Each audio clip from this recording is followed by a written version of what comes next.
তারেকের ঐতিহাসিক দিনে শফিক নাহিদের চূড়ান্ত বিজয়। আপনাদের প্রশ্ন বা মতামত থাকলে ইউটিউবের কমেন্ট বক্সে গিয়ে লিখুন প্রিয় দর্শক। বিএনপির ভারপ্রাপ্ত চেয়ারম্যান তারেক রহমানের ঐতিহাসিক প্রত্যাবর্তন হয়েছে। অনেকে আশঙ্কা করেছিলেন যে এই নির্বাচনটি কি হবে? আগামী 12ই ফেব্রুয়ারি এই নির্বাচন কি অন্তর্বর্তী সরকার করতে পারবে? তারেক রহমানের আগমনের মধ্য দিয়ে সেই আশঙ্কা অনেকটাই প্রশমিত হয়েছে। আমরা দেখেছি নির্বাচনের আগে বা নির্বাচনের তফসিল ঘোষণার সঙ্গে সঙ্গেই শহীদ শরীফ উসমান হাদি চক্রান্তকারীরা কিভাবে ষড়যন্ত্রের জাল বিস্তৃত করলো এবং সফল হলো। শহীদ শরীফ উসমান হাদি তার রক্ত দিয়ে গণতন্ত্রের নতুন পথ রচনা করে গেলেন, যে কারণে মানুষ আশঙ্কা করছেন যে শেষ মুহূর্তে নির্বাচন কি বাস্তবায়ন করতে পারবে এই সরকার। কারণ ইতোমধ্যে আইন শৃঙ্খলা রক্ষা নিয়ে নানা ধরনের নতজানু অবস্থা দেখেছি এই সরকারের।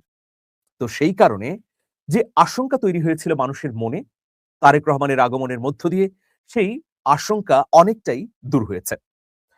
আপনারা জানেন যে দেশের ভেতরে এবং বাইরের চক্র নির্বাচনটি সুষ্ঠুভাবে হতে দিতে চায় না। কারণ এই নির্বাচনটি হয়ে গেলে নির্বাচিত সরকার ক্ষমতায় আসবে, দেশ একটা চমৎকার গণতান্ত্রিক পরিবেশের দিকে ধাবিত হবে। আর এটা যদি হয়ে যায় তাহলে ফ্যাসিবাদীদের পুনর্বাসন সুদূর পরাহত হবে। এ কারণেই তারেক রহমানের এই প্রত্যাবর্তন অত্যন্ত গুরুত্বপূর্ণ। তারেক রহমান দেশে এসে ৩০০ ফিটে নেতাকর্মীদের উদ্দেশ্যে বক্তব্য দিয়েছেন। সৃষ্টিকর্তা মহান রাব্বুল আলামিনের প্রতি কৃতজ্ঞতা জানিয়ে তিনি ১২ মিনিটের মতো কথা বলেছেন, জনগণকে বার্তা দিয়েছেন, শান্তি শৃঙ্খলা ফিরিয়ে আনার জন্য সবার প্রতি আহ্বান জানিয়েছেন। আমি এই বক্তব্যকে কয়েকটি কারণে গুরুত্বপূর্ণ মনে করি। প্রথম বিষয় হচ্ছে যে তিনি এটা নিশ্চিত করেই বলেছেন যে যদি ক্ষমতায় যেতে পারেন তাহলে শ্রেষ্ঠ নবী হযরত মুহাম্মদ সাল্লাল্লাহু আলাইহি ওয়াসাল্লামের যে ন্যায় পরায়ণতা আছে বা তার যে ন্যায় পরায়ণতার আদর্শ, সেই আদর্শকে অনুসরণ করে তিনি বাংলাদেশ গড়ার চেষ্টা করবেন। এটা একটা বড় কমিটমেন্ট, বড় প্রতিজ্ঞা। এই প্রতিজ্ঞা যদি সত্যিকার অর্থেই তিনি বাস্তবায়নের চেষ্টা করেন তাহলে বাংলাদেশের মানুষের স্বপ্ন, আশা, গণ-অভ্যুত্থানের চেতনা বাস্তবায়িত হতে পারে। কিন্তু এই প্রতিজ্ঞা থেকে তিনি যদি দূরে সরে যান তাহলে তো মানুষের আবারও আশা ভঙ্গ হবে। কিন্তু তিনি ফিরে এসেই যে স্টেটমেন্ট দিলেন, যে অঙ্গীকার করলেন, এটা অত্যন্ত গুরুত্বপূর্ণ। দ্বিতীয় বিষয় হচ্ছে যে তিনি বলেছেন যে সবাইকে নিয়ে একটি বাংলাদেশ গড়বেন। নিরাপদ জীবন সবাইকে তৈরি করবার জন্য আহ্বান জানালেন। এটাও অত্যন্ত হৃদয়গ্রাহী ছিল। সবকিছু মিলিয়ে তিনি ১২ মিনিটের মধ্যে যে বার্তাগুলো দিয়েছেন এগুলো খুবই স্পষ্ট।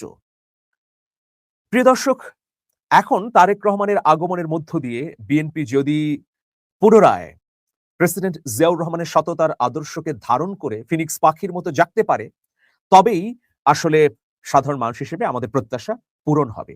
কারণ গণ-অভ্যুত্থানের পর বিএনপির অসংখ্য নেতাকর্মী বহিষ্কৃত হয়েছেন শৃঙ্খলা ভঙ্গের কারণে। সারা দেশে নানা ধরনের ঘটনা ঘটিয়েছেন বিএনপির কতিপয় নেতাকর্মীরা। ফলে কি হয়েছে? বিএনপির ইমেজ ক্ষুণ্ণ হয়েছে। হাজার হাজার মাইল দূর থেকে তারেক রহমান বিএনপিকে নেতৃত্ব দিতে গিয়ে নানা ধরনের সংকটেও পড়েছেন এবং এটা তিনি বলেছেন বারবার। তো যে কারণেই দূর থেকে নেতৃত্ব দেয়া আর কাছ থেকে নেতৃত্ব দেয়া আকাশ পাতাল তফাৎ আছে। তিনি এখন এলেন, দলকে পূর্ণ আনুগত্যের মধ্যে আনবেন।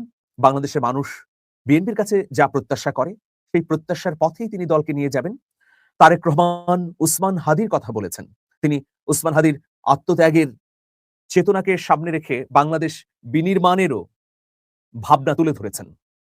তার একটি পরিকল্পনা আছে বলেও তিনি সর্বশেষ তার বক্তব্যের শেষ সারমর্মে জানিয়েছেন। সবকিছু মিলিয়ে অসাধারণ। এখন দেখা যাক তিনি বাংলাদেশের রাজনীতিতে তার এই চিন্তা এবং চেতনা কতটা প্রভাবিত করতে পারেন মানুষের মধ্যে, তার দলের মধ্যে, এবং সমাজের ইতিবাচক পরিবর্তনের ক্ষেত্রে তার ভূমিকা কি হবে সেটাও আসলে সবাই পর্যবেক্ষণ করবে। বিগত সময়ের সকল ক্লেদ, অসঙ্গতি, নানা ধরনের অব্যবস্থাপনা ডিঙিয়ে বিএনপি জনগণের মন জয় করুক, ওয়েলফেয়ার পলিটিক্সে কাজ করুক, এটাই মানুষের প্রত্যাশা। যাই হোক প্রিয় দর্শক, তারেক রহমানের এই ঐতিহাসিক রাজস্বিক প্রত্যাবর্তনের দিনে আরেকটি ঘটনা ব্যাপক আকারে চাউর হয়েছে। দীর্ঘদিনের একটা জটিলতাও কেটেছে বলা যায় যে নতুন সমীকরণের দিকে এগুচ্ছে বাংলাদেশ। সেই সমীকরণটা কি? জামাত এবং এনসিপির মধ্যে একটা সমঝোতা। আপনারা সবাই জানেন জামাত সহ ৮ দল ধারাবাহিকভাবে আন্দোলন করে আসছিল। সর্বশেষ তারা ঘোষণা দিয়েছিল যে ওয়ান বক্স হবে তাদের নির্বাচনের ক্ষেত্রে। মানে একটা ব্যালটই থাকবে, একটা প্রতীক থাকবে। এই ৮ দলের এক প্রতীক থাকবে যেন জনগণ এই ৮ দলের পক্ষ হয়ে যেকোনো কাউকে ভোট দিতে পারে। বিশেষ করে ইসলামী রাজনৈতিক দলগুলোই এক হয়েছে। এর বাইরেও জাতীয় গণতান্ত্রিক পার্টি, জাকপা বা আরো একটি রাজনৈতিক দল রয়েছে যেগুলো হচ্ছে ইসলামী ঘরানার বাইরে। তো যাই হোক এই ৮ দলের মধ্যে যখন আসন সমঝোতা নিয়ে খানিকটা জটিলতা বা একটা কষ্টকর অবস্থার মধ্যে আছে ৮ দলের নেতৃবৃন্দ, তখনই আমরা আওয়াজ পেলাম যে গণ অভ্যুত্থানের সংগঠকদের গড়া রাজনৈতিক দল এনসিপি জামাতের সঙ্গে আসন সমঝোতা করছে। এটা প্রথম দিকে চাউর হয়েছিল যে এনসিপি জামাতের সঙ্গে জোট গড়বে বা জামাতের সঙ্গে নির্বাচনী আসন সমঝোতায় যাবে। মাঝখানে এই আশা একেবারেই উবে গিয়েছিল। জামাত এবং এনসিপি নেতাদের মধ্যে ভয়াবহ দূরত্বও তৈরি হয়েছিল। হঠাৎ করেই তারেক রহমানের প্রত্যাবর্তনের এই দিনে নাহিদ ইসলাম এবং ডাক্তার শফিকুর রহমানের মধ্যে নতুন সমীকরণের খবর আমরা পেলাম। এর মধ্য দিয়ে একদিকে বিএনপি এবং তার সহযোগী বা তার সঙ্গে যোগপত আন্দোলনকারী রাজনৈতিক দলগুলোর আসন সমঝোতা, অন্যদিকে জামাত, ৮ দল এবং এনসিপির মধ্যে আসন ভাগাভাগি। পুরো নির্বাচন জমে উঠেছে বলেই মনে হচ্ছে। আমরা হয়তো আগামী সপ্তাহেই আরো দৃশ্যমানভাবে দেখতে পাবো যে আমাদের নির্বাচনী ট্রেন্ডটি দুর্দমনীয় গতিতে এগিয়ে যাচ্ছে। এটা অত্যন্ত আশার দিক। তারেক রহমানের প্রত্যাবর্তন, আবার জামাত এবং এনসিপির মধ্যে জোট করার খবর, এটা যদি হয় তাহলে সত্যিকার অর্থেই জামাত খানিকটা এগিয়ে যাবে, এগিয়ে থাকবে। কারণ এনসিপির রাজনৈতিক যে কাঠামো সেটা ছোট হলেও এনসিপির নেতৃত্বেই আসলে গণ অভ্যুত্থান সংগঠিত করেছিল। এনসিপি যারা গঠন করেছেন তারাই জুলাই আগস্ট গণ অভ্যুত্থানের আন্দোলনের সামনের সারিতে ছিলেন। ফলে এনসিপির নেতারা জামাতের সঙ্গে জোট গড়া অত্যন্ত তাৎপর্যপূর্ণ। এর আগে যেটা খবর বেরিয়েছিল যে এনসিপি বিএনপির সঙ্গে দেন দরবার করছে। তো আমি যেটা জেনেছি বিভিন্ন বিশ্বস্ত সূত্র মারফত যে এনসিপির সঙ্গে বিএনপির ১৫টি আসন নিয়ে একটা দিন দরবার হয়েছিল। মানে বিএনপি এনসিপি কে ১৫টা আসন দিতে চেয়েছিল। কিন্তু এনসিপি চেয়েছিল ৫০টি। ঠিক একই দাবি বা শর্ত নিয়ে জামাতের সঙ্গেও এনসিপির শীর্ষ নেতাদের একটা বৈঠক হয়েছে। সেখানে জামাতের কাছে এনসিপি ৫০টি আসন চেয়েছে বলে শোনা গেছে। তো এখন প্রশ্ন হচ্ছে যে শেষ মুহূর্তে জামাত এনসিপি ৩০টি আসনে একটা সমঝোতা করতে পারে। অন্যদিকে ৮ দলের যে নির্বাচনী সমঝোতা সেই ব্যাপারটিও রয়েছে। এখন পর্যন্ত জামাত, ইসলামী আন্দোলন বাংলাদেশ, খেলাফত মজলিস, খেলাফত আন্দোলন এই দলগুলোর মধ্যে আসন নিয়ে সমঝোতা হয়নি। টানাপোড়েন আছে। যেকোনো মুহূর্তে জোট ভেঙে যাওয়ার আশঙ্কাও রয়েছে। যদিও এটাকে তারা জোট বলছেন না। কেন ভেঙে যাওয়ার আশঙ্কা রয়েছে? কারণ ইসলামী আন্দোলন বাংলাদেশের পক্ষ থেকে ১ম এ ১২০টি আসন চাওয়া হয়েছিল। পরে সেই জায়গা থেকে সরে এসে ১০০টি আসন চাচ্ছে তারা। কিন্তু জামাত তার সহযোগী রাজনৈতিক দলগুলোর জন্য ১০০টি আসন বরাদ্দ রেখেছে। জামাত চাচ্ছে যে কমপক্ষে ২০০ আসনে তারা প্রতিদ্বন্দ্বিতা করবে। সেক্ষেত্রে জামাতের যে প্রস্তাব, ইসলামী আন্দোলন বাংলাদেশের জন্য ৫০টি এবং অন্যান্য রাজনৈতিক দলের জন্য ৫০টি। এই ১০০টি আসন তারা ফাঁকা রাখতে চায় আর ২০০টি আসনে প্রতিদ্বন্দ্বিতা করতে চায়। কিন্তু ইসলামী আন্দোলন কমপক্ষে ৭০ থেকে ৮০টি আসন চাইছে। এখন এর মধ্যে যদি জাতীয় নাগরিক পার্টি এনসিপিও যুক্ত হয় তাহলে জামাতের আসন অনেক কমে যাচ্ছে। ১৫০ এ গিয়ে ঠেকছে। সেক্ষেত্রে জামাত চাইছে যে কমপক্ষে ১৮০ বা ১৯০ টির মতো আসনে তারা প্রতিদ্বন্দ্বিতা করবে। আর বাকি ১২০ বা ১৩০ আসন ছেড়ে দেবে অন্য সঙ্গীদের জন্যে। এখন এটা নিয়েই একটা জটিলতা চলছে। তবে জামায়াতের সঙ্গে এনসিপির নেতাদের যে বৈঠক হয়েছে সেখানে ইতিবাচক আভাস পাওয়া গেছে। জামাত এনসিপির জন্য ৩০ টি আসন ছাড়তে রাজি আছে। দেখুন এখানে ২ টো সমীকরণ আছে। বিএনপি যদি এনসিপি কে কাছে টানতে পারত, তাহলে আ এনসিপি কতটা লাভবান হতো বা বিএনপি কতটা লাভবান হতো? বিএনপির জন্য অবশ্যই এটা লাভবানের বিষয়ই হতো বা বিএনপি এগিয়ে থাকতো এনসিপি কে সাথে রাখতে পারলে যেকোনো মূল্যে। কারণ এনসিপি গণঅভ্যুত্থানের মধ্য দিয়ে গড়ে ওঠা রাজনৈতিক দল। এনসিপির প্রতি আহামরি জনসমর্থন না থাকলেও মানুষের ভালোবাসা আছে, আবেগ আছে। বিশেষ করে নাহিদ ইসলাম, হাসনাত আব্দুল্লাহ এদের প্রতি তো এখনো মানুষের বিপুল সমর্থন আছে বা সহানুভূতি আছে। তো সে কারণে বিএনপি যদি এনসিপি কে কাছে রাখতে পারতো তাহলে তাদের জন্য একটা নতুন জানালা খুলে যেত। তো এখন সেটা তো হচ্ছে না। সেটা না হওয়ার কারণ হচ্ছে যে বিএনপি মাত্র ১৫টি আসন দিতে চায়, এনসিপি এতে রাজি না। তো এনসিপি অনেক হিসেব নিকেশ করে দেখেছে যে বিএনপির সঙ্গে জোট যদি তারা করে তাহলে হয়তো বিএনপি আসন দেবে ১৫টি, কিন্তু ওইসব আসনে আবার বিএনপির বিদ্রোহী প্রার্থীরা দাঁড়িয়ে যাবে।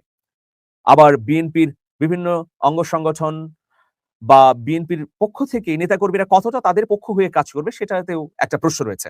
কিন্তু জামাতের সঙ্গে যদি জোটে যায় তাহলে অবশ্যই সেই আসনগুলোতে বিদ্রোহী প্রার্থী থাকবে না, এটা নিশ্চিত করেই বলা যায়। পাশাপাশি জামাতের নেতাকর্মীরা সর্বাত্মক প্রচেষ্টা করবে এনসিপির প্রার্থীদেরকে বিজয়ী করে আনার জন্য। এটা একটা পজিটিভ দিক।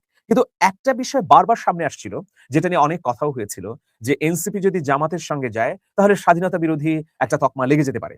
কিন্তু সামগ্রিক পরিস্থিতির আলোকে এনসিপির নেতৃবৃন্দ এখন বলছে যে আমাদের জুলাই চেতনা সমুন্নত রাখবার জন্যে আমাদের জামাত শুধু নয়, জামাত সহ অন্যান্য রাজনৈতিক দলগুলোর সঙ্গে যদি বৃহত্তর একটা নির্বাচনী জোট গঠন করা যায় তাহলে সেটা অনেকটাই ফলপ্রসূ হবে বিএনপির চেয়ে। আপনারা জানেন যে ইতোমধ্যে আমার বাংলাদেশ পার্টি, এবি পার্টি, জাতীয় নাগরিক পার্টি, এনসিপি এবং রাষ্ট্র সংস্কার আন্দোলন, এই ৩ টি দল মিলিয়ে একটা জোট হয়েছে। এখন এনসিপি যদি জামাত জোটের সঙ্গে যায় তাহলে এই বাকি ২ টি দলও এই জোটের সঙ্গে আসতে পারে। যদিও রাষ্ট্র সংস্কার আন্দোলনের নেতা হাসনাত কায়েমের এই বিষয়ে আবার বিশেষ পর্যবেক্ষণ রয়েছে। তো তিনি শেষ পর্যন্ত যাবেন কিনা এটাও প্রশ্ন সাপেক্ষ বিষয়।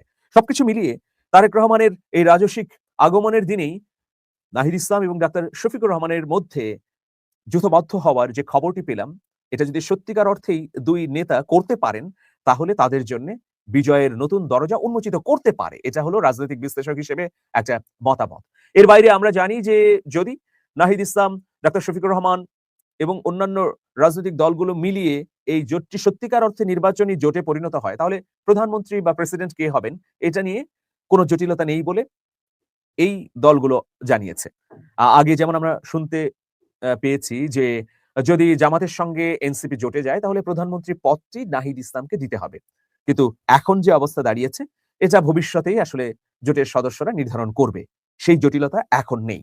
তো সেই জন্য আমি বলছি যে বাংলাদেশ পুরোদমে একদম সত্যিকার অর্থেই ভোটের মাঠে গণতন্ত্রের পথে এগিয়ে যেতে শুরু করলো। আজকে একটা ঐতিহাসিক দিন, একদিকে তারেক রহমানের আগমন, অন্যদিকে আমরা দেখতে পাচ্ছি যে রাজনৈতিক দলগুলো চূড়ান্ত সিদ্ধান্ত নেবার পথে। তো সুতরাং বাংলাদেশ উৎসবমুখর, সংঘাতহীন, সুষ্ঠু, অবাধ, গ্রহণযোগ্য একটা নির্বাচন আয়োজন করে সারা বিশ্বকে তাক লাগিয়ে দিক। সাধারণ নাগরিক হিসেবে এই প্রত্যাশাটুকু করছি। তবে প্রিয় দর্শক, আমরা হাদির জন্যে, আমাদের প্রিয় ভাই উসমান হাদির জন্যে রাজপথে আছি, থাকবো। তার বিচার না হওয়া পর্যন্ত আমরা অনড় এবং অটল থাকব। অবশ্যই বিচারকে আমরা দৃশ্যমান করব। এই শপথ যদি আমাদের থাকে তাহলে বাংলাদেশ নিঃসন্দেহে পথ হারাবে না। ওসমান হাদির গণ অভ্যুত্থানের চেতনার উপরেই আগামীর বাংলাদেশ দাঁড়াবে। যারা ওসমান হাদির চেতনাকে ধারণ করবে, যারা জুলাই সনদে হ্যাঁ ভোট দেবে, তারাই আগামীতে সরকার গঠন করবে। এটা নিশ্চিতভাবেই বলা যায়। এটা আপনারা কোট করেও রাখতে পারেন।